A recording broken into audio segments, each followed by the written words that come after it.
Ya, rekan-rekan, yang pertama antara korban dengan terduga pelaku, dua orang ini saling kenal. Mereka kenal melalui media sosial dan tergabung dalam media sosial Facebook dan tergabung dalam Facebook Group. Yang kemudian antara salah satu pelaku itu datang ke Jogja atas undangan atau ajakan pelaku lainnya untuk menemui korban. Jadi setelah pelaku tersebut sampai di Jogja, pelaku satu yang dari luar Jogja tadi sampai di Jogja dijemput oleh salah satu pelaku yang dari Jogja dan mereka berkumpul di lokasi TKP yang sudah kita datangi sebelumnya. Kemudian karena mereka ini tergabung dalam sebuah komunitas yang mempunyai aktivitas tidak wajar, mereka melakukan kegiatan berupa kekerasan satu sama lain, dan ini terjadi berlebihan sehingga mengakibatkan korban tersebut meninggal dunia. Nah, setelah melihat korban meninggal dunia, para pelaku ini kemudian panik, ya, kemudian berniat untuk menghilangkan jejak peristiwa tersebut. Setelah diduga yang bersangkutan ulangi korban meninggal dunia, para pelaku ini panik, kemudian melakukan upaya pemotongan atau yang kita kenal mutilasi. Apa saja yang mereka mutilasi sesuai yang kita dapatkan di TKP, yaitu dengan cara memotong kepala, pergelangan tangan dan kaki, kemudian memotong bagian tubuh, menguliti, dan untuk menghilangkan jejaknya terhadap pergelangan tangan dan pergelangan kaki, mereka melakukan direbus, gitu ya, untuk menghilangkan sidik jarinya.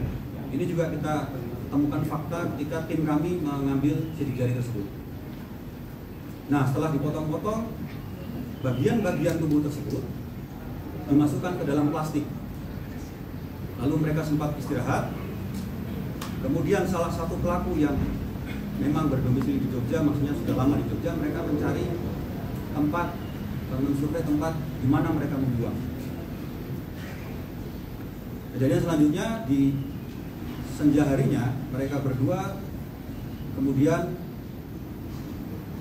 menyebarkan potongan-potongan tubuh yang sudah dalam kantong plastik tadi, diantaranya kepala mereka kubur, kemudian yang lainnya mereka sebar di perjalanan menuju tempat lokasi pembuangan tersebut.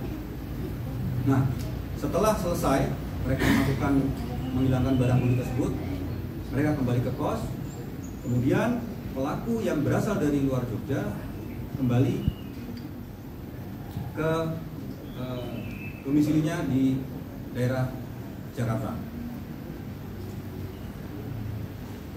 Terhadap kejadian tersebut, kami penyidik di Reskrim Polda DIY sudah memasangkan pasal, diantaranya pasal 340, diancam karena pembunuhan berencana dengan ancaman paling lama 20 tahun, kemudian pasal 338 karena pembunuhan dengan pidana penjara paling lama 15 tahun, pasal 170 ayat 2 ketiga, di mana mereka melakukan kekerasan secara ya, apa?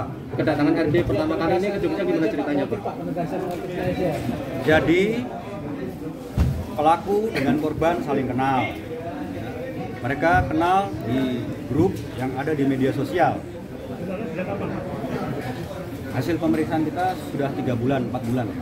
Tapi itu ketemu pertama kali, Pak? Ya, itu ketemu pertama kali. Jangan dipotong dulu ya. Ya, lanjut, Pak. Setelah mereka berkenalan di media sosial, dari pelaku yang ada di Jogja itu mengundang pelaku yang di luar Jogja. Kemudian mereka berkumpul dan melakukan aktivitas yang tidak wajar berupa kekerasan ataupun aktivitas kekerasan berlebihan. Kemudian dari kekerasan berlebihan itu korban meninggal dunia.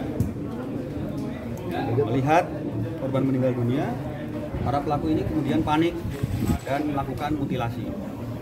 Setelah dimutilasi, ada pemotongan kepala, kemudian pemotongan pergelangan tangan, pergelangan kaki, dibungkus. Kemudian setelah itu mereka menyebarkan atau menghilangkan barang bukti dengan cara menyebarkan potongan-potongan tersebut di berbagai lokasi yang ada di Yogyakarta. Kemudian setelah itu pelaku meninggalkan Yogyakarta. Demikian ya. Ya, terus Pak. Ya, untuk menghilangkan jejak. Alat-alat dapur itu Pak, alat-alat dapur Pak. Kompornya sendiri alatnya untuk apa itu Pak? Yaitu kompor itu kan pasangannya wajan. Itu tadi sudah disampaikan, ada potongan tangan dan potongan kaki yang direbus oleh pelaku. Tujuannya merebus adalah menghilangkan jejak sidik jari, ya. Itu seperti itu. Dan pendalaman selanjutnya tentunya kan tadi sudah saya sampaikan, kita sedang melaksanakan pemeriksaan psikologi, ya, psikologi forensik maupun psikologi klinis, supaya nanti dari hasil pemeriksaan psikologi itu kan bisa didapat terkait dengan bagaimana ini karakter si pelaku, atau mungkin bagaimana ini perilaku si pelaku. Kami tidak